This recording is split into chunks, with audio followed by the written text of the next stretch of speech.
why you shouldn't set New Year's resolutions and what you should do instead.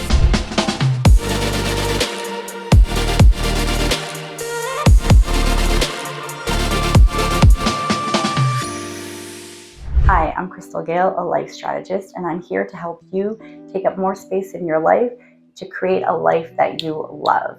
Let's get into it. First of all, let me just start with some facts. Only 8% of people who set New Year's resolutions are those who follow through. What? No, let's get into it. We're going to talk about why setting a New Year's resolution is not effective to creating lasting change in your life and what you can do instead. Step 1, you need to set clear goals. It has to be clear. What is it that you're working towards? And then ask yourself why you're working towards it. If it's something that's not really of interest to you, but you're feeling like this is something you quote unquote should be doing, I'm going to invite you to just shelf that, because guaranteed all that's going to do is it's going to feed a core limiting belief that you're not able to do the things that you say you are. And that's going to impact your self-trust and your confidence. And so we're not doing that. Not this year. It's 2024 and we're going to own our life. So you're going to set clear, specific goals, no vagueness. You're going to be clear, there's going to be detail, and you're going to ask yourself why. Now, I have a really cool exercise that I do to help gain clarity over why I say I want to do something, and I'm going to share that here. First thing you're going to do is you're going to ask yourself why. So you're going to say what it is the goal you're wanting to work towards. So let's say it is, I'm wanting to improve my financial situation. Then you're going to ask yourself why. Why do I want to improve my financial situation? And then you're going to listen to the answer that you give. And the answer that you give, you're going to then ask yourself why again. So that'll look like this. Why do I want to improve my financial situation? Answer, because I want to improve my finances and feel more confident in my abilities in my finances. Why do I want to feel more confident in my abilities in my finances? Right? You're trying to get lower. I want to be able to purchase things without stressing and looking at my bank account to see if I have the funds. Why do I want to be able to purchase things without stressing and looking over my account to make sure I have the funds? Right? Do you see we're getting somewhere? So we're going deeper and deeper and deeper. And so then the next answer could be something like, because I don't want to feel stressed when I go grocery shopping. Why don't I want to feel stressed when I go grocery shopping? Right? And so you're going to get lower and lower and lower. And what this is doing is it's really igniting some emotion within you. So if you're feeling some emotion within you, that's beautiful, because any goal that you want to work toward, you want to make sure that there's some kind of an emotional charge attached to it so that you'll have the follow through. And so for an answer like that, it could be because I know what it's like to grow up with I know what it's like to have no food on the table because I grew up poor, whatever the answer is. And so you're going to get deeper and deeper and deeper. And so now that you have an emotional charge, you can move on to step 2, which is how you're going to do this. And so how you're going to do this is you're going to set yourself up with the supports that you need. And so if you are looking at improving your finances, you're going to perhaps book an appointment with your financial advisor and look through all your statements and look through all your accounts. Now, take a deep breath. I know that can be very stressful. I have coached many clients that wouldn't even open their bills, wouldn't open any of their statements because it caused so much stress. And what I want to invite you here is when we reject something, it creates an obsession and an emotional charge in our body. And all that does is it creates so much energy that is draining. And this is all done at a subconscious level, so you might not feel it all the time, but it is playing constantly in the background.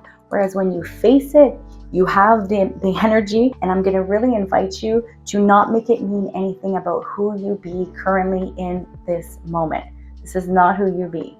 And so instead, you're going to be brave and you're going to take the steps. So that could look like calling my financial advisor, bringing all my statements, sitting down and creating a plan, right? And being really clear and allowing myself that space to have whatever is going to come through me, whatever emotion, whatever that is, and not make it mean anything about me as a person, as a soul. Step 3 is the follow through.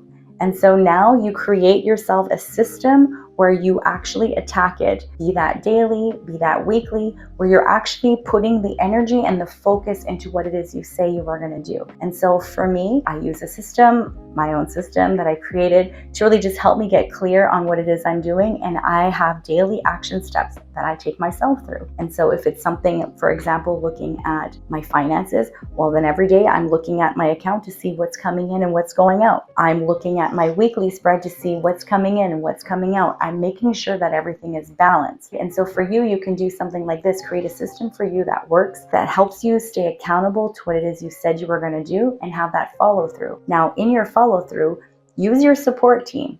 So if it is your financial advisor, you're going to go see them. If it is a personal trainer, you're going to be working with them. Having somebody else walk us through what is needed helps us, because humans, we have so many things happening at any one time. Life circumstances, that it's really easy to get veered off track. If you want to be part of the 8% who actually follows through on the goal they set for themselves in January, this is how you're going to do it. You're going to have the support system, you're going to have the accountability check-ins, and you're going to show up and you're going to do it. And when life happens, and it will happen, and you get distracted or you fall off path, you're not going to make it mean anything. This is super important. You can't let that distraction make it mean anything about who it is you be. Instead, you reconnect to why it is you said you wanted to do this. So you go back through the why exercise of why I said I was going to set this goal. You get back to that emotional charge and you recenter, you refocus, and you realign, and you go. There's no such thing as a linear path to achieving any goal. So you have to realize that there's going to be bumps and valleys along the way. These are opportunities. Instead of saying these are all these problems, tell yourself, remind yourself, these are opportunities of growth. And you can be part of the 8% if you follow through with this mindset. The next step that I'm going to say is, let's practice the mindset of be, do, have. Most of us have a mindset of have, do, be, meaning we think we have to have the goal so that we can do the things for this goal, and then we'll become the person that is able to have the goal. I'm going to ask you to reverse it, and instead you're going to be the energy of the goal. So you're going to be it until you see it. There's no fake it till you make it. You're going to be it until you see it. So if I was somebody who was financially independent, I had financial freedom, I felt very confident in my finances, then I need to embody that energy. Now, what I love about doing this kind of belief work is I get to look around in my surrounding areas for people I know, or perhaps people I don't even know, and I show myself what's possible. And so if I don't have anybody in my life, or if I've never done something like this before, I need to switch my focus to somebody that I know has. And so the great thing about our mind is it can't tell the difference between reality and fantasy. And so if I can see somebody else that's doing exactly like I want to do, for example, Oprah, I can look at her. This is a larger scale example, but just go with me here. I can see what she's caused and created in her life. And she came from somewhere similar, right? Somewhere for me, for this example, she came from somewhere similar where she didn't have a lot growing up, but she was able to forge her way through and create a path and made it happen. And so if she's able to do that, then I can borrow that vision. I can borrow the fact that she's created something. Use whoever you want, right? Perhaps you have a friend or a family member or somebody that you already look up to. You tap into that energy, because if they have created it, it is also equally possible for you. I'm going to tell you right now, there's nobody up in the sky telling you that you can't have what you want. There's no such thing. There's nobody saying this person gets it and you don't. That's not a thing. Instead, you need to take it. You need to take the ownership. You need to take the actions and be deliberately intentional with your follow through. And so doing this belief work with seeing somebody else as an example will help with that. If they can do it, so can I. And then I switch my focus to that, because my mind cannot tell the difference between reality and fantasy. I mean, have you ever watched a movie, a scary movie, and you got all caught up in it, and perhaps your hands were all sweaty and your breathing became really paced? When this happens, your mind can't tell the difference between you and the actor that you're watching. And so it's the same thing. You put yourself in the state of, I'm going to make this happen too. And so you look for those examples in your life, either by people you know or you don't know, and you keep that focus. So then this is the being energy. Then if I'm in the being energy, I need to do the same things that a person like that would do. So what does that look like? If I'm somebody who, like say the example is the financial freedom, what are they doing on a daily basis? They're looking at their accounts. They're in communication with their financial advisors, right? Or if we say an example of somebody really working on their health and wellness plan, they're going to the gym and doing the daily movement that is needed. They're drinking their water. They're managing their sleep, right? And so you have to do the energy. You have to be doing. You have to be in the doing. And then you will have, because you've already been in the energy of being, this embodiment of what it is you're trying to have, then you're doing the same thing that these people would if as though it was you, and you will end up having the thing that you say you want. And so allowing yourself this space to grow into this will allow you to evolve. And this is an advantage to becoming one of the 8% of the people that have the follow through. The next thing I will say is allow yourself space. I'm going to say it over and over again. It's not going to happen overnight. Anytime that you stumble, you pick yourself up. Fall down 7 times, get back up 8. Anything you want in life you can have, so long as you're willing to do the steps to become the version of you that can hold the responsibilities that will come with that goal.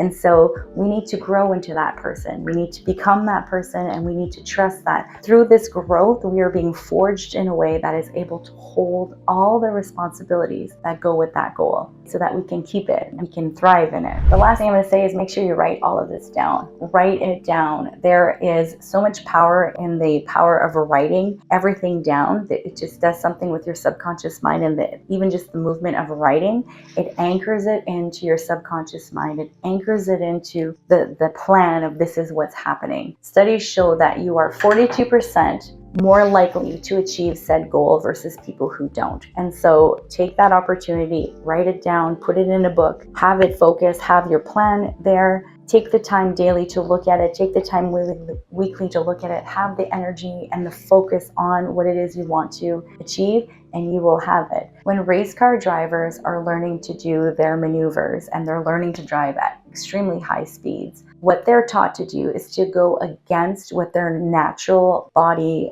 memory wants to do when they're coming close to an obstacle in the course.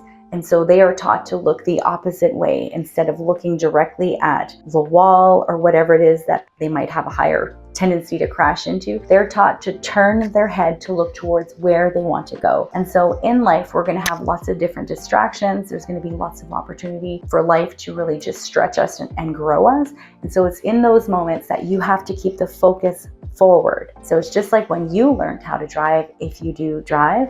When I learned how to drive, I got in the car, I set my seatbelt up, and the driving instructor said, look ahead. You want to look ahead, you want to keep the focus.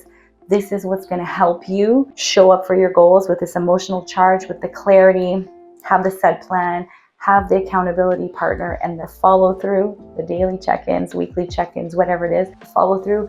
All of this will help you be part of the 8% of achieving whatever goal it is you set. So although I don't believe in New Year's resolutions, I believe in creating an intention, a deliberate intention for how I want to show up in my year. It's the same thing. Use this to your advantage, and you will be a part of the 8% that actually achieves what they say they're going to do. And by doing that, you will boost your self-confidence, your self-trust. You'll just show up more big in your life. So if you like this video, please don't forget to subscribe below, put that bell notification on so you'll be the first to know when I drop new content. As always, thank you so much for watching. I really appreciate that. Share this out with anybody that could benefit from this information. And as always, be brave, be bold, be you.